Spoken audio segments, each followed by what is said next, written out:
Present করেছে তাদের দু একটা করে আমি নিয়েছি। তা আমরা আমাদের এখান থেকে যদি আপনাদের কিছু নেওয়ার থাকে তাহলে সেটা একটু কাইন্ডলি আপনারা নোট করে নেবেন।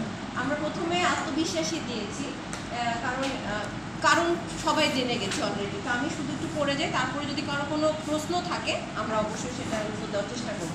প্রতিশ্রুতি রক্ষাকারী, প্রযুক্তির সাথে একাত্ম। কারণ টেকনোলজির সাথে যদি আমরা অ্যাডাপ্টেবিলিটি এখন না নিয়ে আসি, ফেসবুককেই শুধু যদি সারাদিন পড়ে থাকি তাহলে হয়তো বিজনেসে গ্রোথ আমাদের আসবে না। আমাদের স্যার হয়তো আরও সামনে এটার উপরে ডিটেলে বলবে।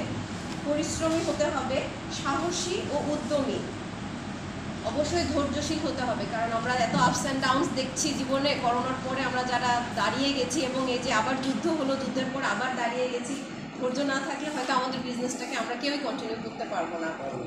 কৌশল বা পন্থা অবলম্বনকারী, এই ড্যামেজটাকে কন্ট্রোল করে আমি কিভাবে আবার নতুন করে শুরু করব। অ্যাজ এ বিগিনার আমাকে আবার শুরু করতে হচ্ছে, আবার জিরো থেকে শুরু করছে।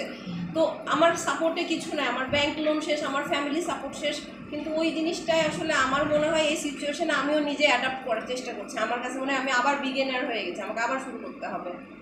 তো কৌশল বা অবলম্বনটা করা যায় আপনাদের সাথে ডিসকাস করে আমরা এখান থেকে আশা করি কিছু একটা নিয়ে যাব। তথ্য অনুসন্ধান করতে হবে এবং আমরা বিভিন্ন জায়গাতে লিঙ্ক আপ করার চেষ্টা করব। ঝুঁকি গ্রহণকারী, পণ্যের গুণগত মান বজায় রাখা, আয় ব্যয়ের সঠিক হিসাব রাখা। আমাদের কাছে মনে হয়েছে এটাই হচ্ছে মেন। আরও